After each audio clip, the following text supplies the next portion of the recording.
Welcome to the TTT News Special. I'm DK Roster.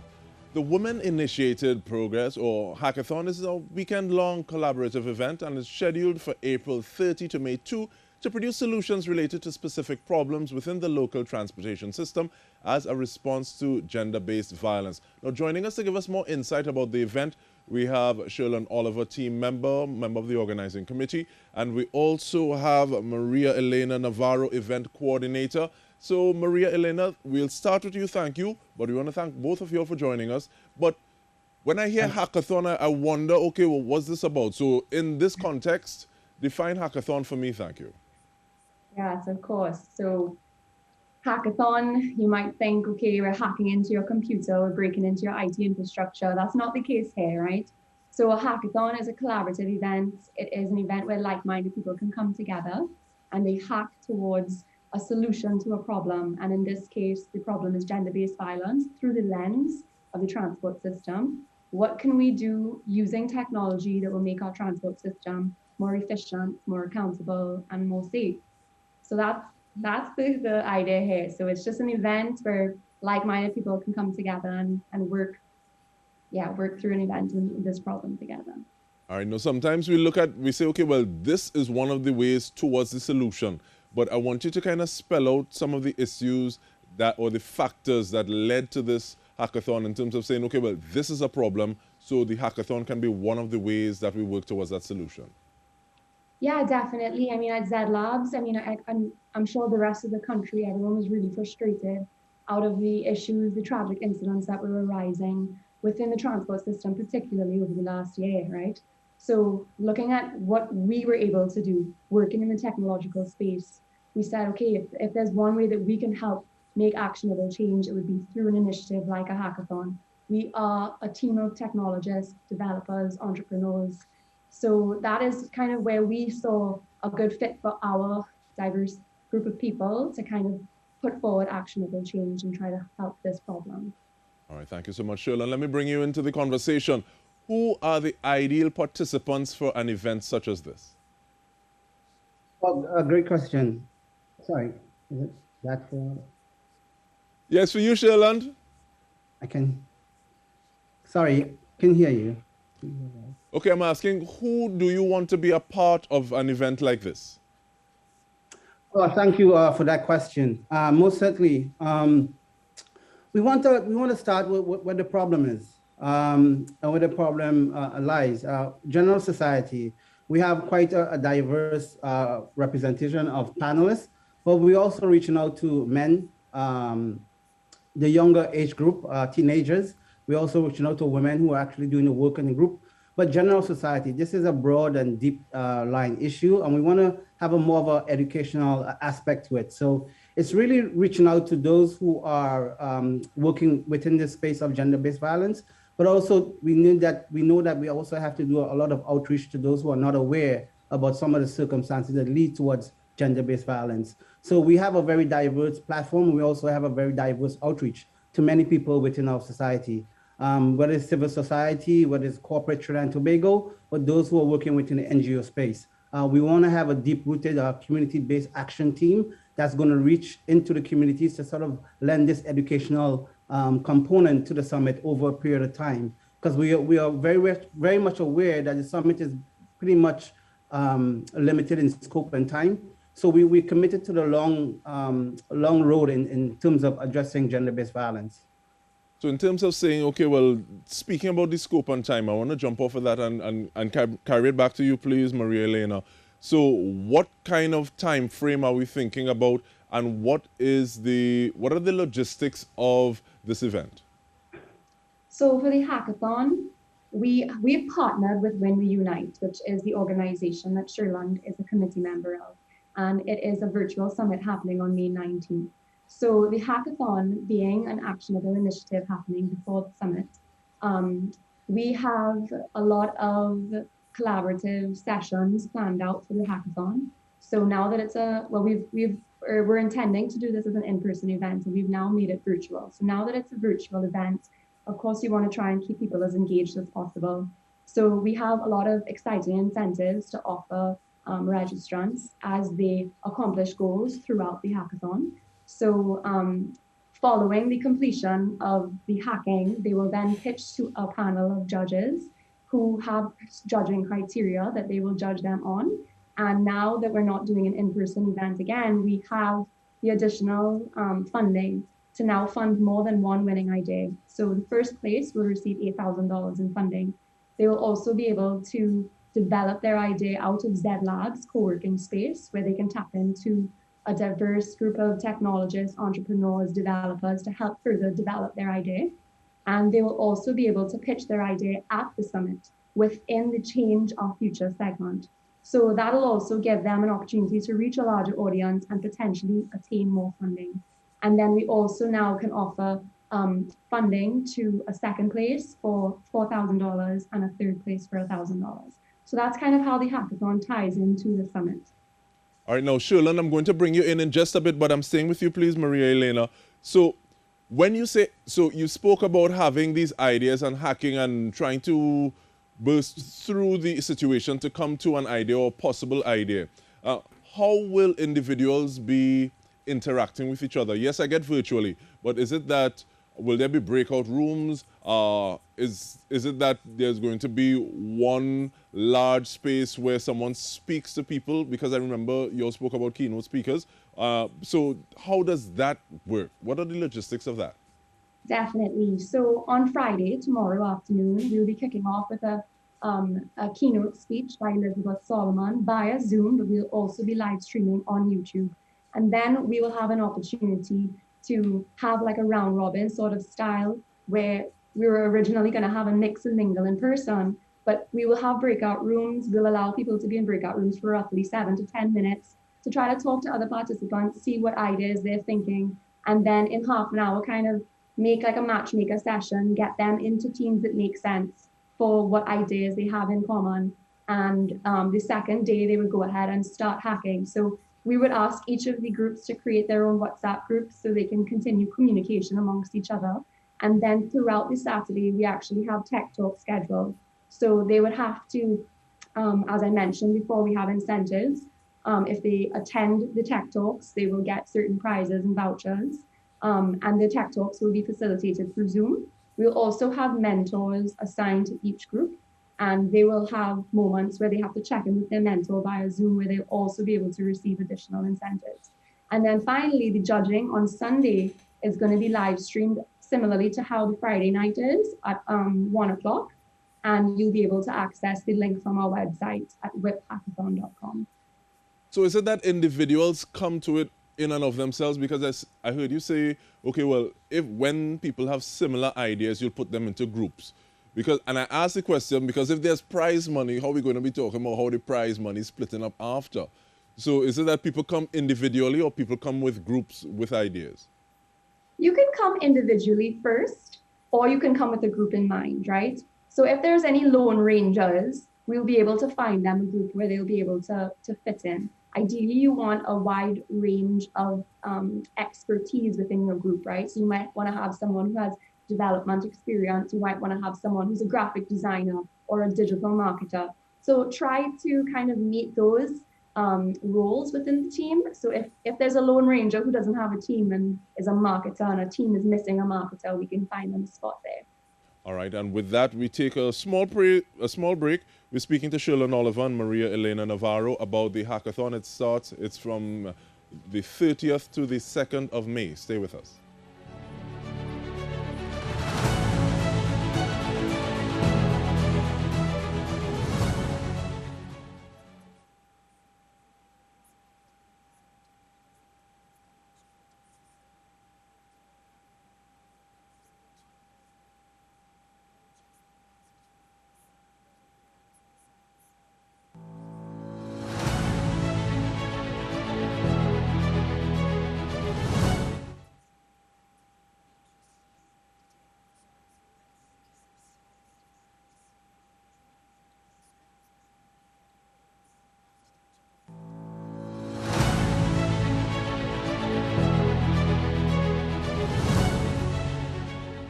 Welcome back. We are speaking with Maria-Elena Navarro and Shurland Oliver about the hackathon that is coming up. It is upon us, basically.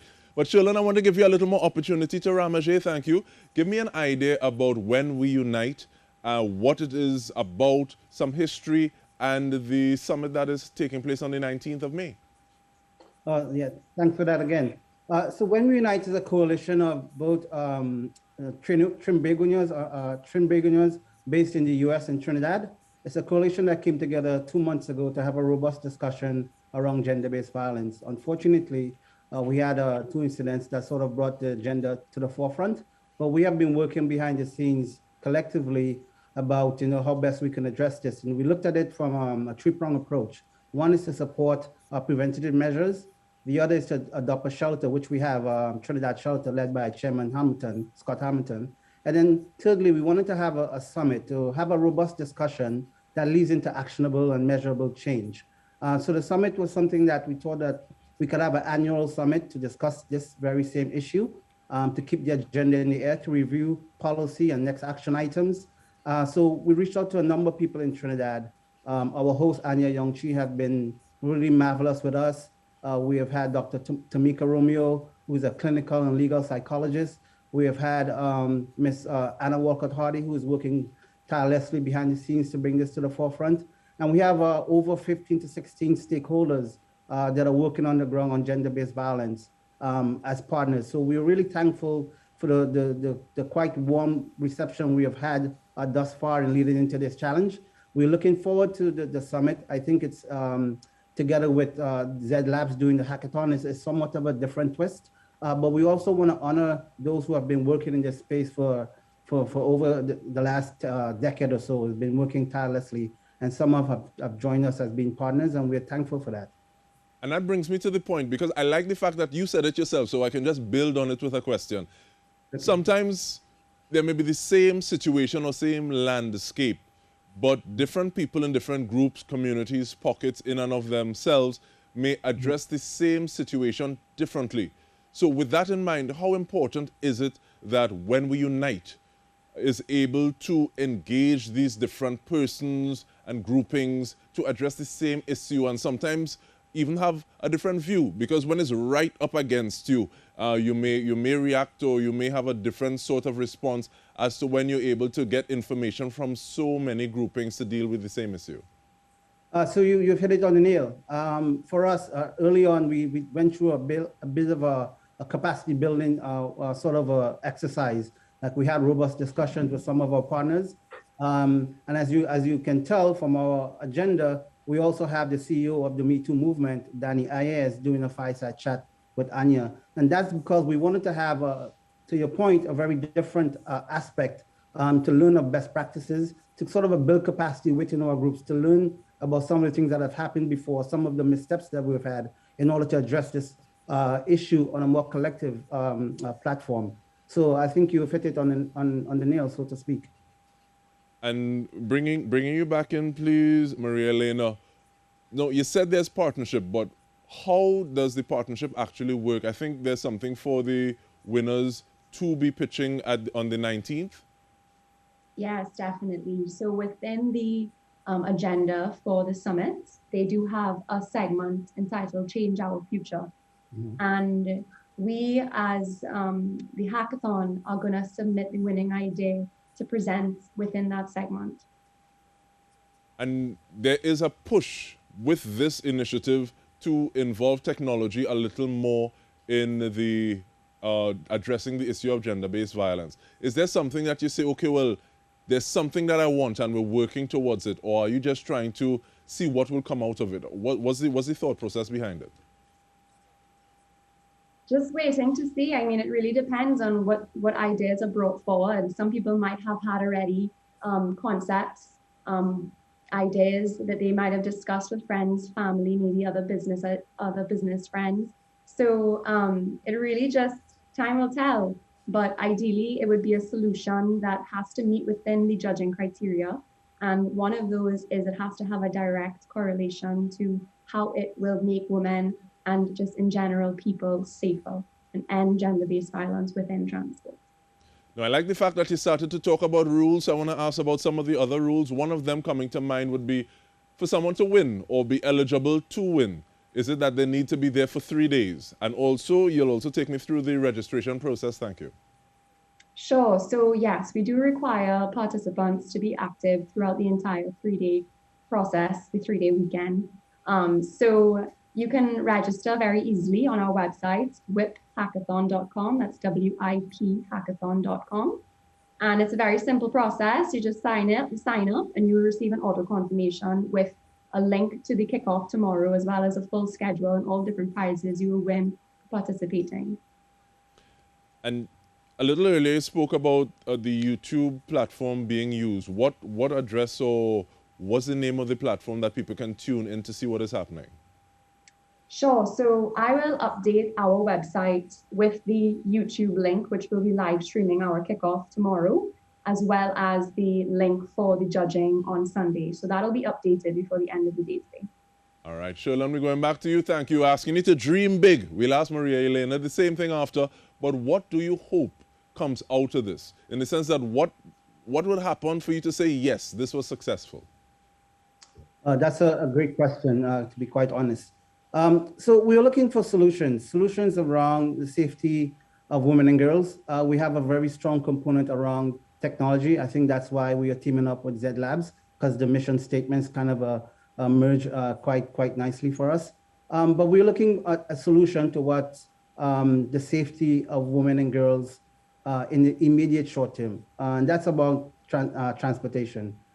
Secondly, we also understand that the summit is limited in discussion and it's limited in the scope. So we have what we call a national consultative workshop, which will lead right out of the summit. And this is really building capacity among the NGOs, the grassroots organizations, corporate Trinidad and Tobago. I want to reach out to PricewaterhouseCoopers, one of our sponsors who has been with us from the get-go, and many others who will be joining on the next couple of days. But we also want to have a sort of a corporate collective and a sort of a three-pronged approach to have a robust discussion about really in the long term, what are the next action items. In the short term for us, we want immediate solution towards the protection of women and girls through transportation. Now, I really appreciate the fact, Shurland, that you keep on saying that you're operating within parameters that are limited. Because sometimes people want everything to be done as soon as someone is doing it. They say that the same person who's advocating for this must advocate for that. So I really appreciate the fact that you say, okay, well, this is what we're working with, short term, but we also have incremental steps to get to where we want to be in the long run. But in the final minute, Maria-Elena, I'll ask you the same question. What defines success for you in a venture like the hackathon? Yeah, so when it comes to the pitches that we're hoping to see, we're going to be looking at how creative, how unique is the approach to solving the problem. You know, what kind of difference does this problem make? Is it tackling a new problem? Is it finding a creative way to solve a problem? And how sustainable is it? Is it a one and done? How easy is it to keep this initiative going? And just a general wow factor that leaves the judges speechless. That's really what we're looking for. All right, so we want to thank you both, Shurland Oliver as well as Maria-Elena Navarro. Remember that website, it is wiphackathon.com, and all the best to you both on the hackathon as well as the summit that is on the 19th of May. And on behalf of the entire news team, I want to thank you for joining us and have a good one till the next one.